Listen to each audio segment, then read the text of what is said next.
reveals the very essence and purpose of the ceremony of initiation. And in fact, it reveals to us the purpose of human life. Purified or unpurified, or even having passed through all situations, one who remembers the beautiful lotus-eyed Supreme Personality of Godhead becomes purified within and without.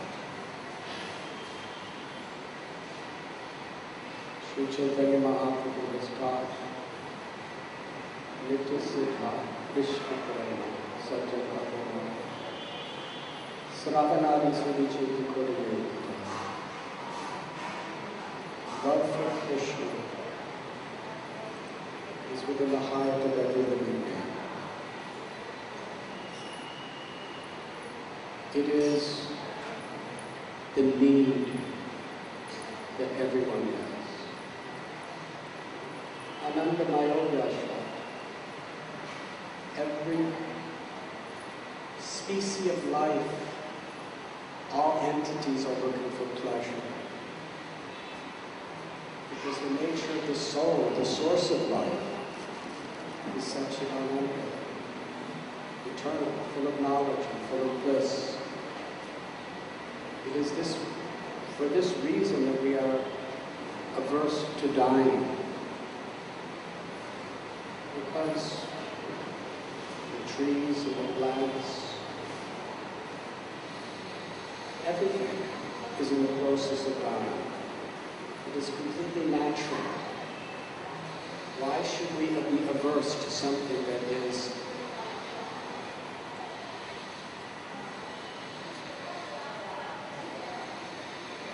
completely natural and inevitable? For the body it's natural, and for the Atma, the soul, it's totally unnatural. Because the soul never takes birth and never dies. When the Atma identifies with his body and identifies with this thing that is growing old, getting diseased and dying, it is feeling such a tribulation because it's completely against our nature. Why is suffering cause so much suffering? Because it's totally unnatural. For the soul, Ananda, it's full of bliss. Its nature is to always be happy. That's why suffering is so bad in this world. Because it's totally foreign to who we really are. But we're accepting it. There can be no suffering to the body unless there's a soul in the body. The dead corpse does not suffer, whatever you do. But when the soul is in the body, there's suffering. Because the soul's looking for pleasure. The soul desperately needs unending, ecstatic pleasure. But identifying with this body, so many interferences. Therefore, Srila Prabhupada would say the only problem in this world is a lack of Krishna consciousness. The soul has forgotten its own constitutional nature.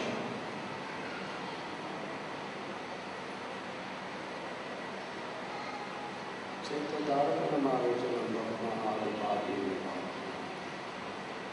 mind is like a mirror. When the soul looks at life through the mind, it's supposed to see transparent through the mind into the world. The soul is supposed to be seeing the world. And the mind are like what the soul is seeing through as long as it's within this embodied existence. When the mind is covered with dust, like a mirror, when you look in that mirror, you're supposed to see yourself, but all you see is the dust. And you identify thinking, I am that dust. But by chanting Krishna's names, we can purify the mirror of the mind, cleanse it, so it's in its natural state, so that through the mind we can see ourselves, we can see the world, and we can see Krishna as it is. So purification of the heart, purification of the mind is the goal of human life. Different religious systems, there are different paths of yoga, there are different methods of purification to bring one to various levels of realization of the truth.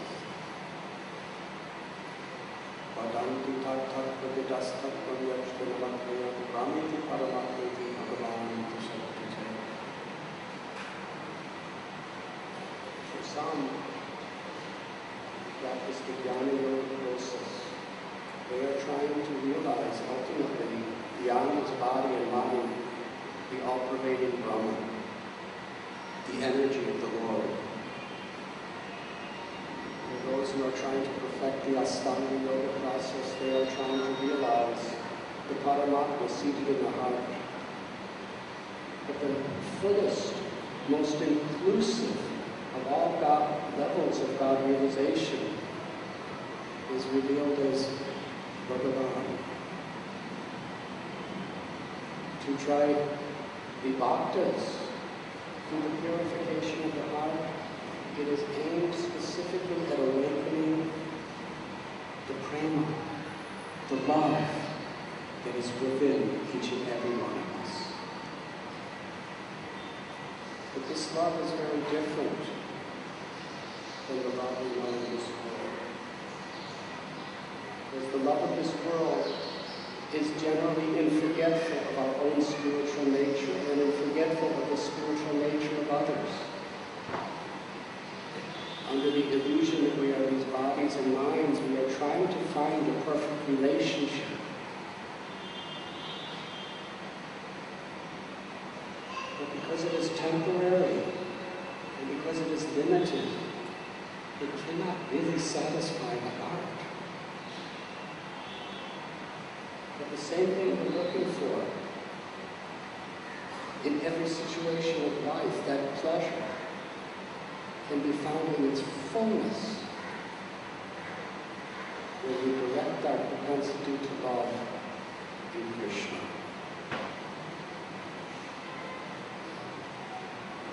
Krishna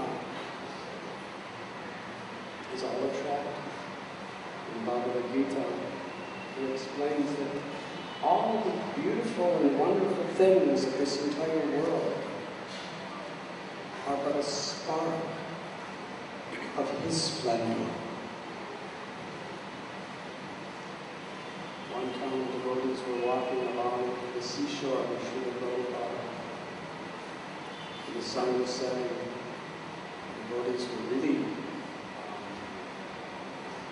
thrilled by the beauty of the sunset.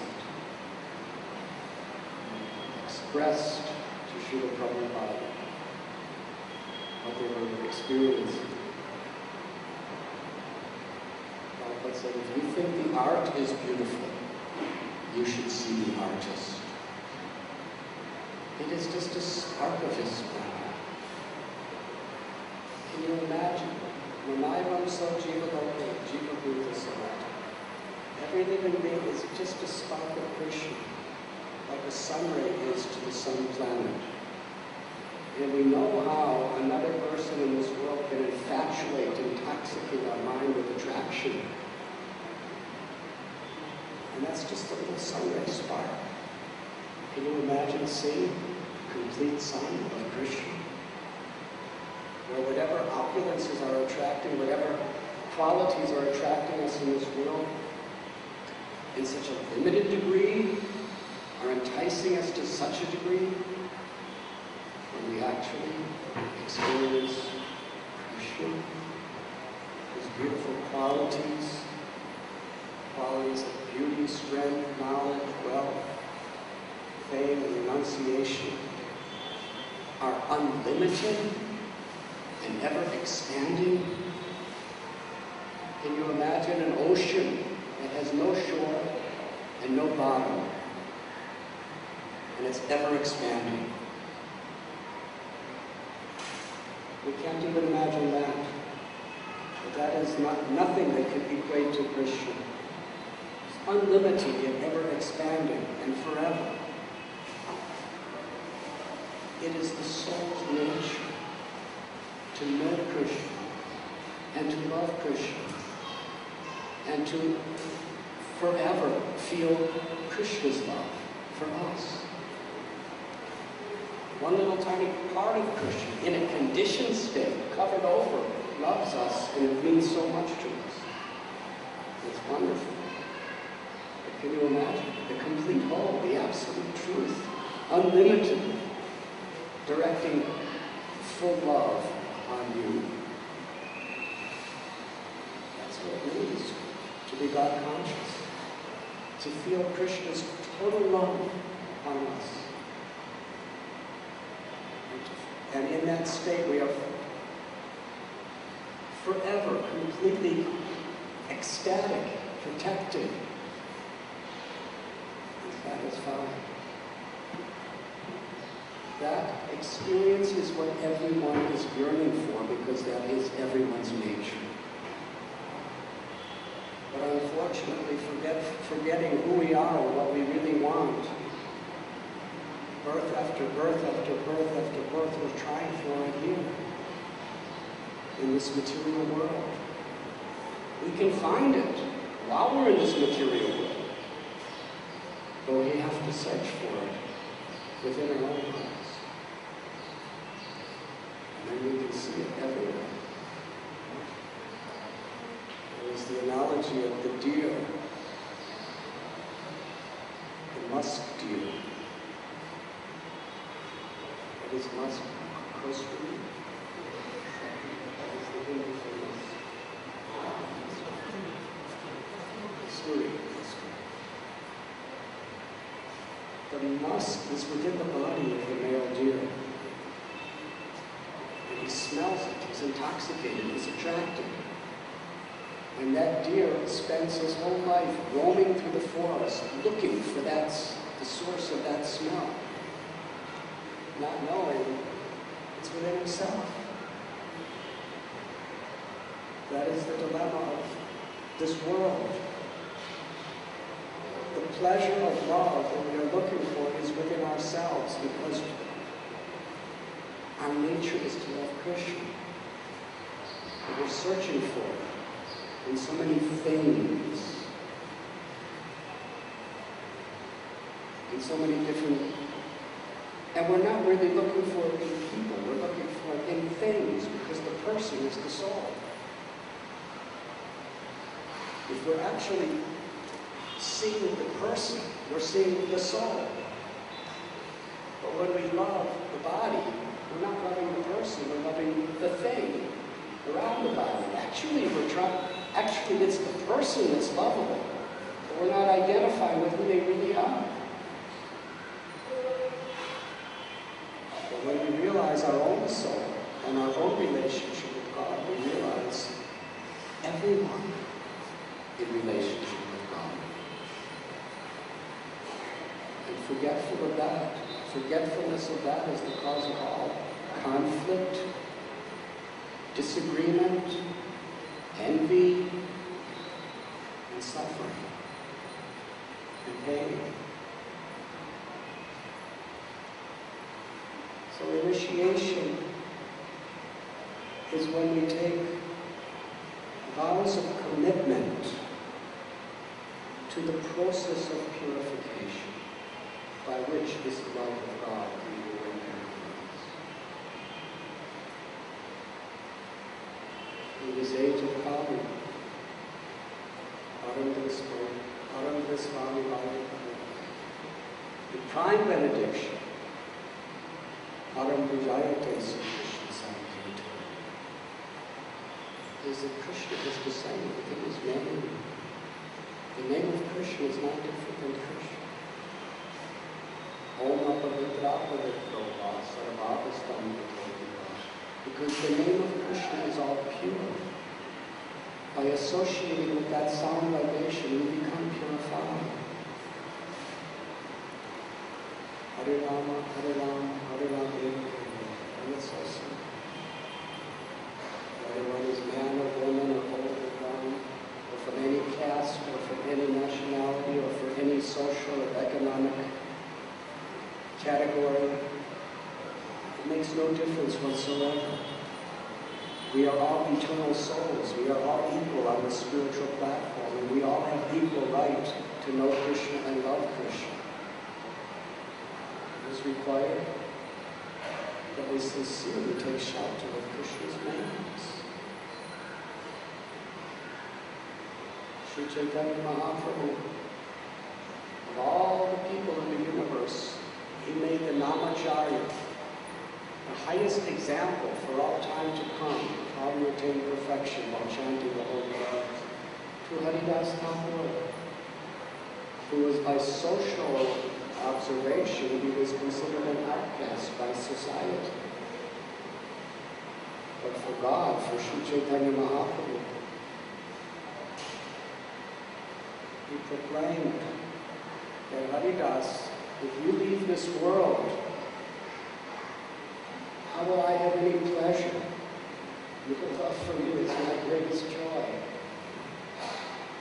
And when Haridas Thakur left this world, when he died, the Supreme Lord lifted his body up and danced with it, wouldn't let go of it.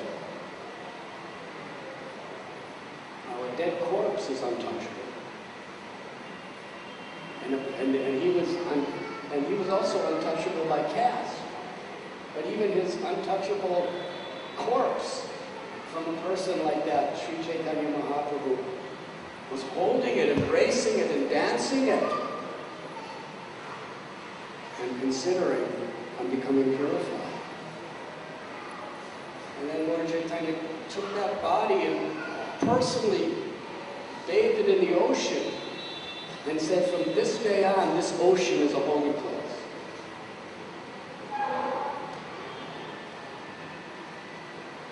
To purify the whole ocean just by putting someone's body. That's to the degree Sri Chaitanya Mahaprabhu wanted to show the world how great is a person who awakens that divine love through the chanting of Krishna's names. So for this initiation ceremony, we are taking a vow to really sincerely take shelter of the holy name, at least 16 hours every day. The quantity, at least 60 rounds that Prabhupada has given us, is very important to regulate. But the quality is all important. Within that time that we are chanting, we must be very attentive. And what does it actually mean to be attentive? This is a very deep subject. It doesn't mean just to fix your mind on the name. It means that. But we have to develop the proper service attitude by which we can fix our minds on the name in such a way that Krishna is happy. If you're envious of people and you're fixing your mind on the name, Krishna's not happy. But if you're das anu das, you're really in the mood of servant of the servant, you're giving Krishna pleasure. It's Krishna's Bhava Grahi. He doesn't see just what you do. He sees the intention and the purpose in which you do it. Therefore, Sri Chaitanya Mahaprabhu taught us a very simple, but sometimes difficult formula. which is essential to really please the Lord and attract the all-attractive while we are chanting. Trinagati Suniche, Tagori Vasavishna, Amanina Manadena Kirtya Sada. Our goal should not be to be great. Our goal should be to be grateful. And how to be grateful? One should strive to be more humble than a blade of grass, more tolerant than a tree. One should be eager to offer all respect to others and should not demand and expect respect for oneself. If we have that state, we can actually have a grateful heart. And then when we cry out the name of Krishna, Krishna is pleased to manifest His beauty, His sweetness in His name. And then Kirtaniya Sadahari. And it's quite natural, spontaneous, that we want to chant the holy names of the Lord constantly. And we want to share this gift with the world.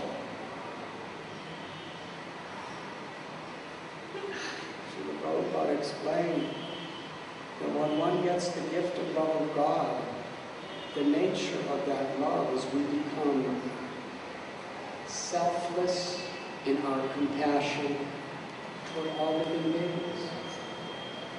If a person is not selflessly compassionate to others, that means they don't have real love of God. They have it, but it's not awakened, it's not accessed. That's the natural sin. Namajam Tamani Krishna's Chaitanya Rasavika. The name of Krishna is like Chintamani. It could fulfill all the innermost desires of our life if we chant with the proper attitude of being the servant of the servant of the servant. We follow these four regulative principles, which upon initiation we're committing ourselves. No illicit sex, no intoxication, no gambling, no nudity. Because when we're chanting the holy names, we're cleaning the heart of all of these egoistic coverings. But when we engage in these particular activities, it's like the elephant that takes a bath and then comes out and rolls and rolls in the dirt. It's a very difficult task to clean something while you're throwing heaps of dirt in it simultaneously. So if we live a sattvic life, a life in the mood of goodness, and we chant the holy name with the mood of service or bhakti, then very quickly our consciousness is cleansed and we become peaceful. And beyond peace, we become ecstatic in experiencing Krishna. Bhaktivinoda Thakur, he has written, he's taken the whole Siddhanta of so many hundreds of scriptures, and he's condensed it into such a simple, easy formula, which is so comprehensive. If we just chant the holy names in this spirit, living a pure life and with humility and devotion, if we simply serve the Vaishnavas, and if we are kind to try to help the conditioned souls, then Krishna will reveal everything to us. So practical. Just chant Hare Krishna in a humble state of mind. Be eager to serve the devotees of the Lord, and be easy to be eager to be the well-wishing friend to help those who are in need.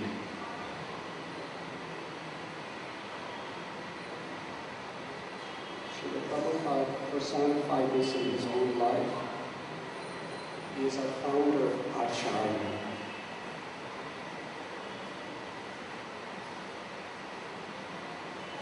He had such faith in the holy name, not just theoretical, but through realization.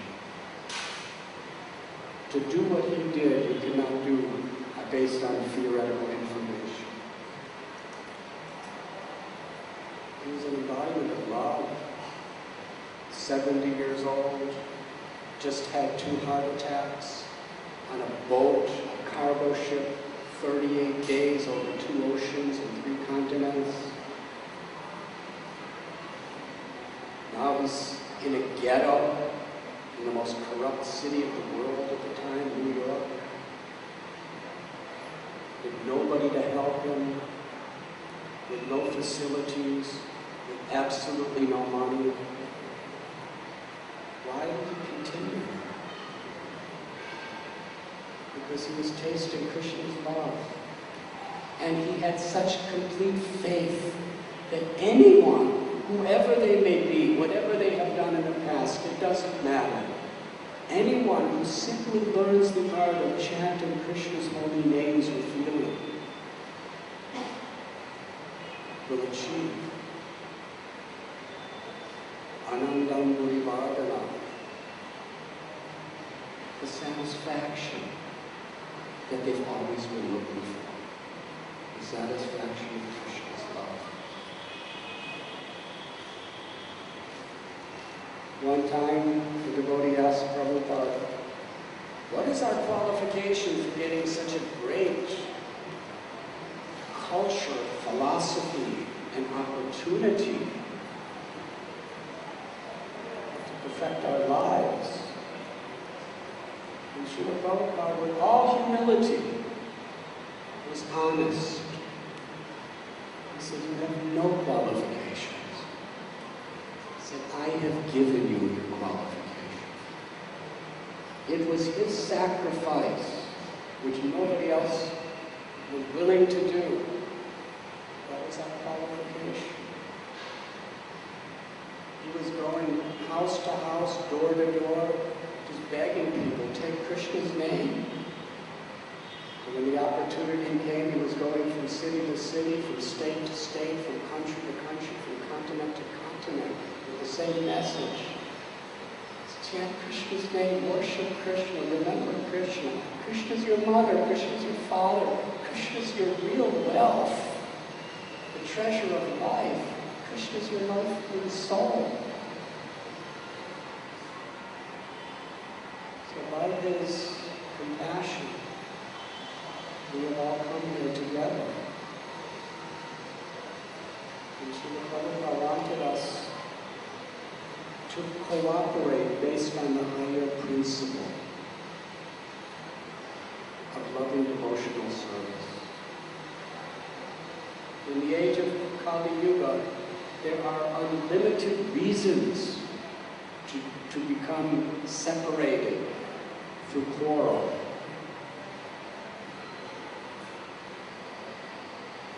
And even in spiritual societies, practically as much as in material societies, there's reasons to fight.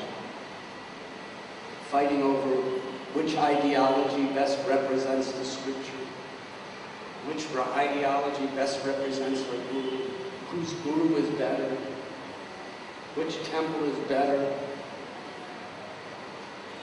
Ultimately, it's all stemming from each one of us want to be better.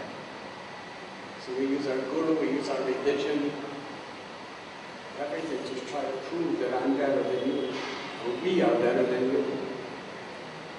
Once we prove that we are better than you, then we have to fight over who's better than who in the we.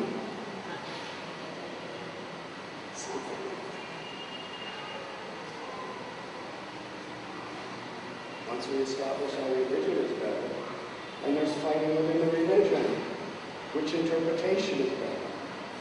then of those with the same interpretation. Which teacher is better? And then those within the same teacher. Which servant of the teacher? Or which interpretation of the teacher? Everything is fine. Prabhupada is the founder of Acharya, is the personality that can bring us all together. And on his deathbed, he said, you can show your love for me by how you cooperate. The only way there can be cooperation and satisfaction in any relationship for duration of time is we have to focus on the higher principle. In marriage, there's every reason to fight and to divorce, but there's a higher principle. And if we focus on the higher principle, we adjust everything in such a way that we make things work. And through that sacrifice, actual love starts growing between us. There's a price. Among God brothers and God sisters, or God cousins and God nephews, and all of these different relationships we have. Yes. Kali will give us unlimited reasons to fight and to disagree and to go our own ways. But the higher principle is what will please Krishna. What will please Krishna? What will please Prabhupada? Sanskrit Haritoshanam. The perfection of anything we do is how we please Krishna. And Krishna wants us to all to take a humble position to cooperate for a higher purpose.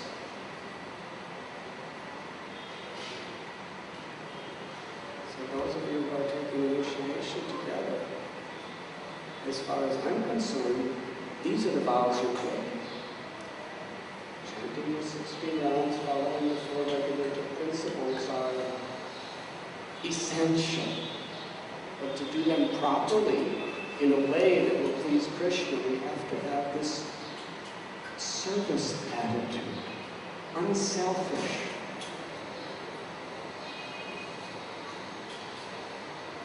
And to make spiritual advancement, even chanting the holy names, we have to do it in a way that the person who gave his life to save us is pleased with us. Srila Prabhupada. So we should be striving to put aside our own egos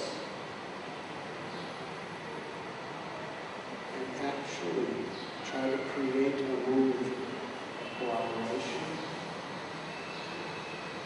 a mood of really caring for each other.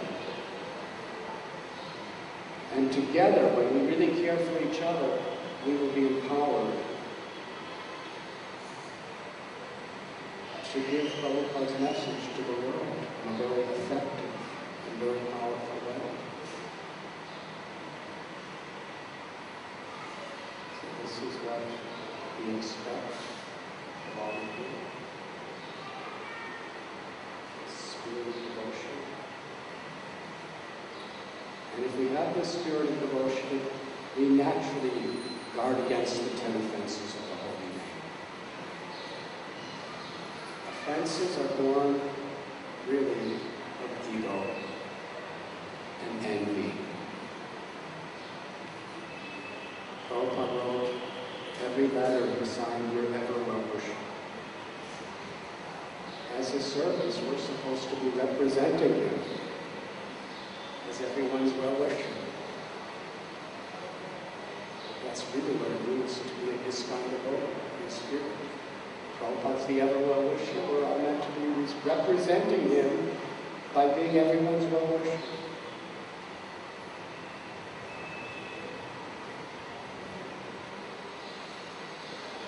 Now we will recite the